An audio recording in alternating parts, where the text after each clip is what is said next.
ang himpilan sa paghahatid ng serbisyo publiko at balita.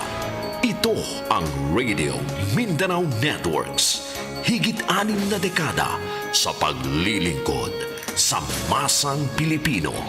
Sa Metro Manila, ito ang Dzxl 558 Radyo Trabaho, ang inyong gabay sa hanap buhay. Dzxl Pulso ng Metro! Alas 12:39 mga kasama ng tanghal ng hapon.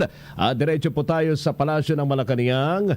May virtual press conference ang napakasipak mga kasama na tagapagsalita ng Palasyo ng Malacanang na si Secretary Harry Roque. At nasa linya po natin ngayon ang ating Dzxl Radyoman 4, Angel Ronquillo. DCXL Radyoman Report.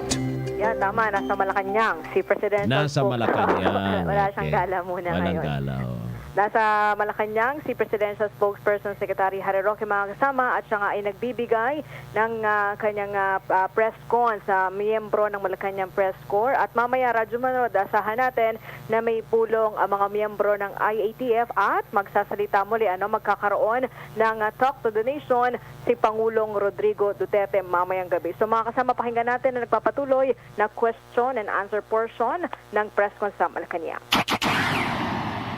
70 below from isolation in MGCQ areas?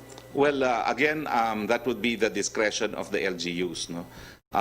Hayaan po nating mag-decision ng mga LGU kasi ang IATF na pa po naggawa na ng guidelines and the LGUs were empowered to implement them. May mga LGUs na nagdedeklara na one day of the week pwedeng lumabas sa mga seniors. No?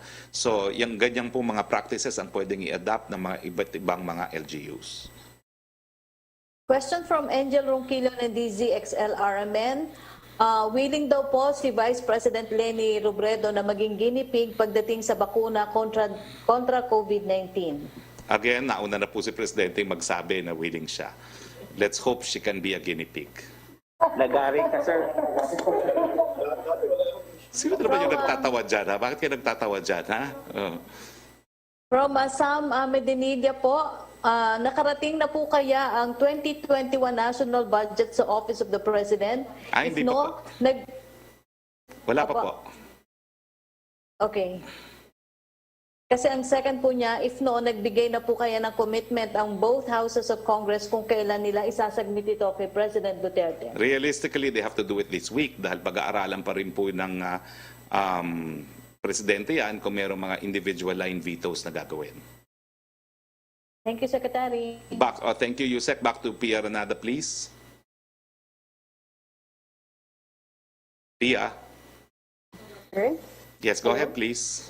Yes, sir. Sir, first question. Sir, on the COVID-19 vaccine reservation payments, sir, if you recall in September, the President expressed unwillingness to give advance payments for Western COVID-19 vaccines, but eventually, he relented. But sir, did this unwillingness lead to a delay in our reservation of vaccines? Hindi naman po, no? Dahil wala pa naman talagang nakakakuha ng vaccine dahil yan po ay dependent not really on the payment of reservation but on the issuance of emergency use authorization by the FDAs worldwide. But sir, di ba yung reservation fee, that's what is necessary to reserve a certain amount. And sir, I remember the President even saying that he doesn't even think it's allowed to give an advance payment in our procurement laws. But it turns out that he was wrong because eventually naman he gave the approval. So sir, I mean, how did this affect our timeline for reservation? Kasi if he knew ahead of time, at that time already, September, that pwede naman magbigay ng reservation fee, could we not have made reservations earlier and secured a supply earlier? I don't think it would have affected the timeline because unang-una, as I said, ngayon lang po nagkakaroon ng emergency use authorization worldwide. As far as I know, there's only been 2 countries that have given EUAs, and that is China and the United Kingdom. So hindi po tayo nahuhuli. Pangalawa po, the advance payment po, I don't think will really affect when we will actually get it kasi lahat naman po tayo subject first to scientific scrutiny. So what determines kung kailan tayo magkakaroon is the scientific scrutiny. And number 3, hindi naman po tayo nag-insist na hindi pwede ito under our procurement law. Unang-una, ingenious nga pong ginawa natin in inviting the private sector to go ahead and pay just in case the procurement law prohibits it. But eventually po, I was one of those that voiced the opinion na there is no bar kasi nga po, number one, there is an exception under the 9184, RA 9184, that procurements pursuant to international agreements shall not be covered. And number two, there is express authorization vested on the President under Bayanihan 1 and 2 no, to resort to extraordinary procurement in relation to COVID. So wala pong kinalaman yan. So sir, who convinced the president finally na hindi naman siya against the law to issue a reservation fee? Well, I think ang nangyari was the president was first told about the private sector initiative.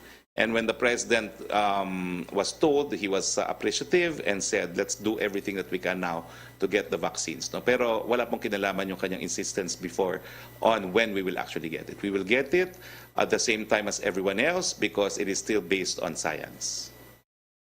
Sir, just last question will be a clarification. Sir, earlier you mentioned that I think this week there will be a vaccine to be given general approval. Are you talking about, sir, local approval of the FDA, yung EUA na po? Not the Philippines. Some jurisdiction. Pero there will be one.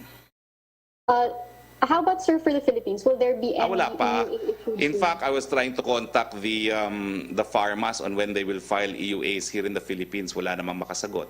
I called Pfizer, and the Pfizer response was, I will read it. Ang Pfizer response was, okay, and the response is that they cannot officially comment on items that are confidential in nature. Only when the headquarter gives their go signal can they comment. And then they suggested that we reach out to our embassies. No? So that was the official response of Pfizer because I was curious since they filed for emergency use authorization in England and they have also said that they have filed also in India when they intend to file in the Philippines. Kasi sir, yung Sinovac, they've just delivered the supply to Indonesia. And I remember you saying that Sinovac is one of the advanced vaccines already in the Philippine evaluation process. So sir, no news pa sir on Sinovac getting EUA? Hindi pa nga po sila yesterday I also verified, hindi pa rin sila nagfa-file sa Philippines. And in the case of Indonesia, that is still subject to the regulatory approval, also pursuant to an EUA purchase. Okay? All right, thank you, sir. Thank you, ma'am. Yusek Rocky, please. Secretary, question from Rose Novenario of Hataw.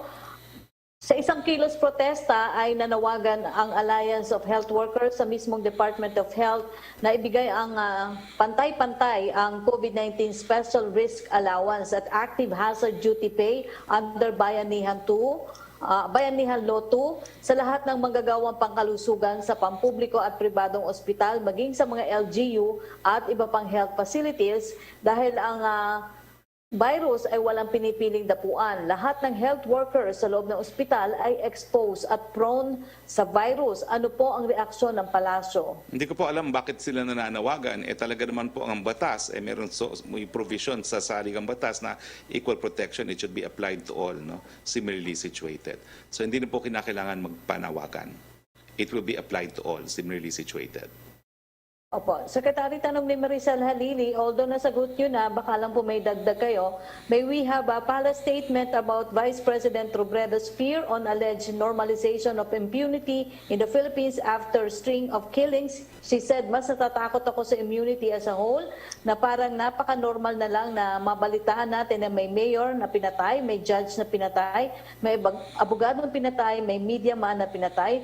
Alam mo yon, bakit ganon? Sa lahat po ng administrasyon, merong mga ganyang pinapatay.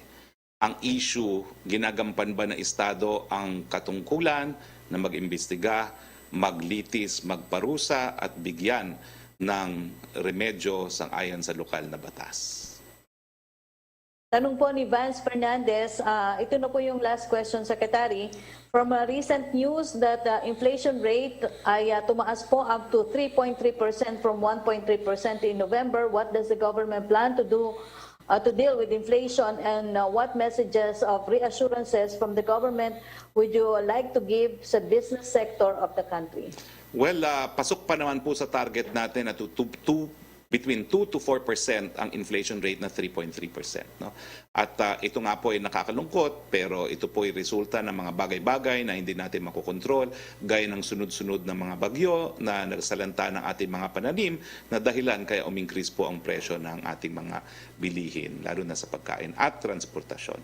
Pero wag po kayong mag-alala, kung kinakailangan mag-angkat para pababain ang presyo ng pagkain, gagawin po natin yan. Pero syempre, binabalansi po yan dahil hindi naman po pwedeng masyadong mababa dahil kawawa naman ang ating mga magsasaka kung masyadong mababa ang presyo ng ating mga agrikulturang mga produkto.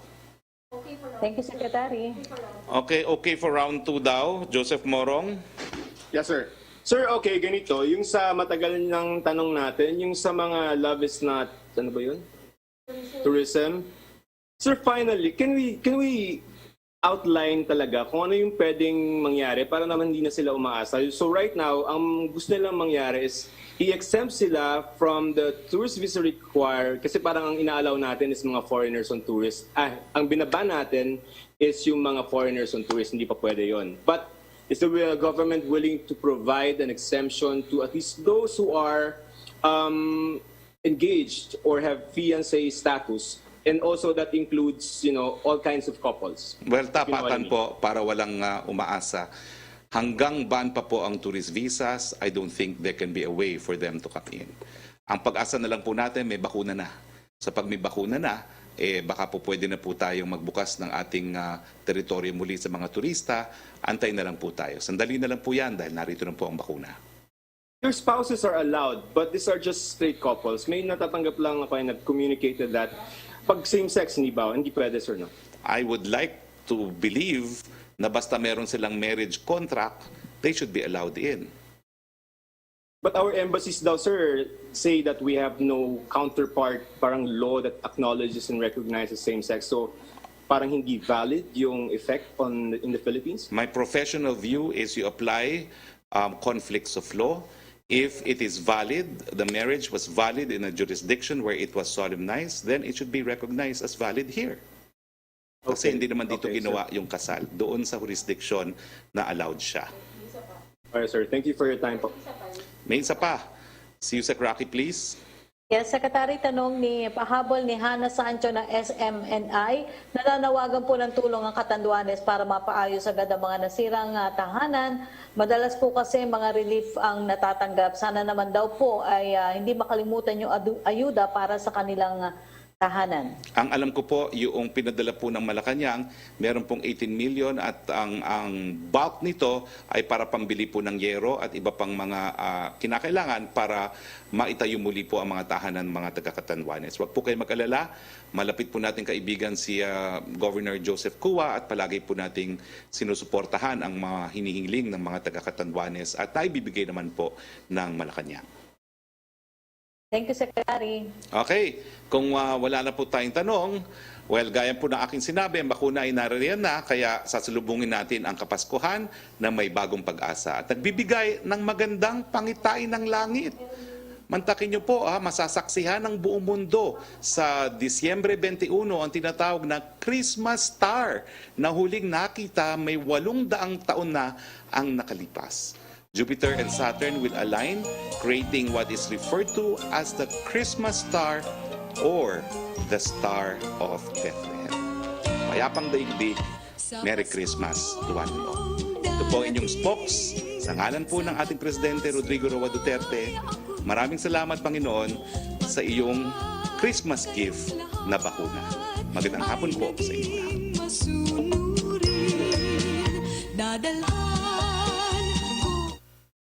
Bayanihan laban sa COVID-19.